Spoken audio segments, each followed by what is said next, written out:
I'm sorry I didn't do this story sooner, but this is this is hilarious to me. So Hallmark right now, the channel Hallmark,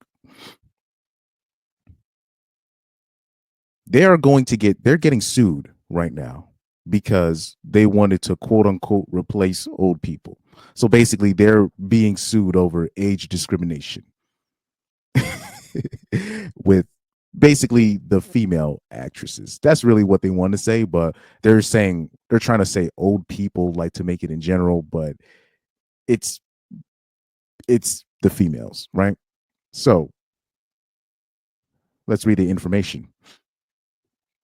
An ex Hallmark Channel honcho gifted the network a fa la la la la lawsuit after the studio left her feeling not so merry. A top executive from the cheerful channel is accused of trying to replace holiday stars like Holly Robinson Peete, 60, and Lacey Chabert, 42, because they didn't want to cast old people as leads to appear in programs on the channel anymore. According to a new age discrimination lawsuit, Lacey's getting older and we have to find someone like her to replace her. Then we're going to look at the comments here. Most of the comments, obviously, by women. Shame on Hallmark. You don't deserve these talented actors. Well, actresses. Love Lacey Chabert. Okay. Another woman says, I will not watch Hallmark. Two of my favorites. Shame on you. Shame on you. You're ruining Hallmark. Okay.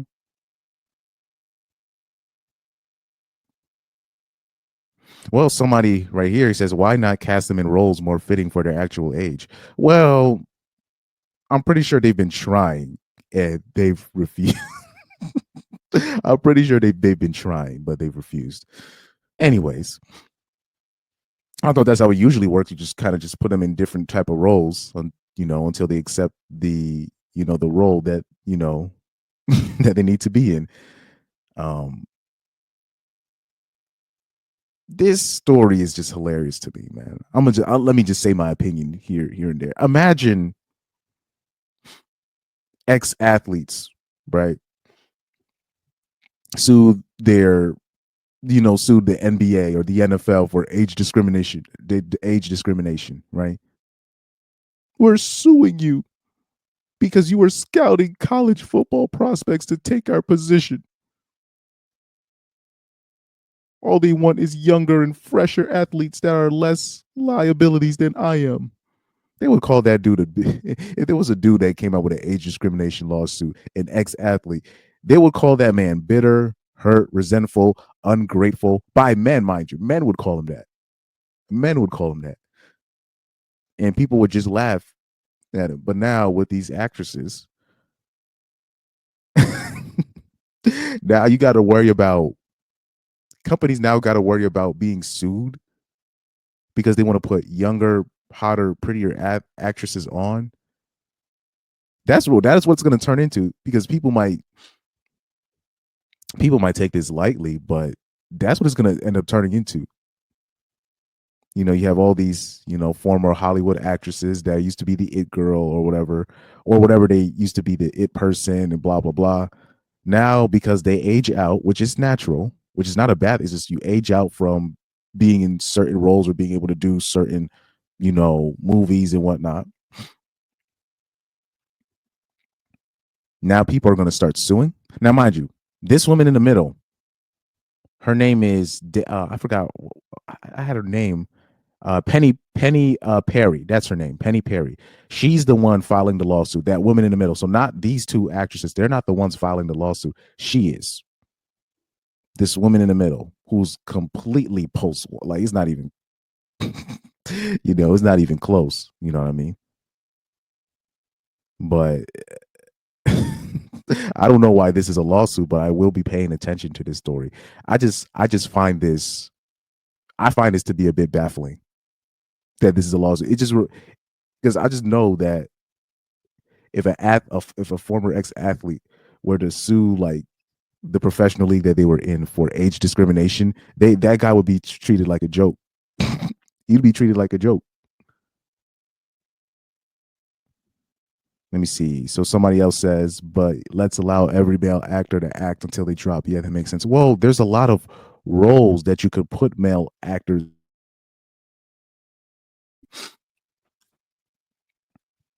But we already know how like those Hallmark Christmas movies are. It's always some, hot quote unquote or older woman that looks young. It's always a hot older woman that looks young, single mother that happens to find a uh, a landowner, a landowner, a rich single landowner that is looking to get married around the holidays, and they happen to meet up, and sparks start flying. That's literally the script of a lot of these Hallmark, holiday movies, right? And women like these two kind of fit that description, but they're still looking for they're still scouting. We all know how this works. It's a cutthroat business. They're always going to be scouting. They're always, the casting directors, the talent directors, they're always going to be scouting your replacement. That's just how life works, bro. Especially when you're working for other people. Now, what ends up happening is they will kind of try to ask you or kind of prod you into accepting a different role where maybe you're not the lead actress, or they try to get you to accept roles where they're like the auntie or the grandma or the, what I mean, just different roles from what they usually do. That's kind of how they kind of politely nod you out. That doesn't mean you can't be a lead actress. It's just there's going to be different roles for you. But you know, older women can't really accept that the gravy train is ending, and it's not necessarily that the gravy train is ending. Is that they're seeing how they see the right. They see that the younger woman coming in and just getting all this attention that they got when they were younger, right? And it, you know, they feel a certain type of way. Now with men, we already understand how cutthroat the business is, so we already know what it is. But men are very versatile. There's a lot of roles that men can play on the screen. There's a lot of roles that they can be put in to where they can still be the lead actor and still lead the show even at age 70 and 80. And even then, there's not a whole lot of male actors that can do that, that can still lead at a higher age. Or what older male actors tend to do, they have a long-term game plan, so they end up directing their own films. They end up being more involved in the executive role. They start recommending other actresses and actors. They start getting involved in the hiring of the people on set and all the stuff, and they start making their own movies, directing their own films. They start co-producing. They start getting into that managerial role because they're not as young, and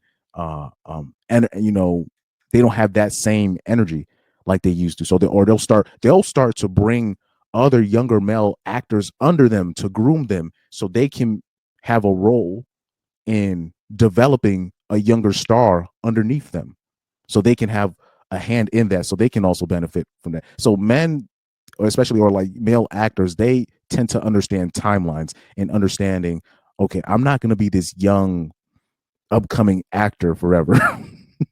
I need to start getting involved in more executive roles, executive decisions, right? So this is why then when they start directing their own films, they can end up starring in their own films even in their late 60s or 70s because they're directing it, right? Or they can do it sparingly, right? Because they're now wearing different other hats. They're not just being simply the young male actor on the rise or the superstar act, because they know that's a temporary thing. You need to involve yourself. You got to, but women don't understand they still really don't understand how how this works.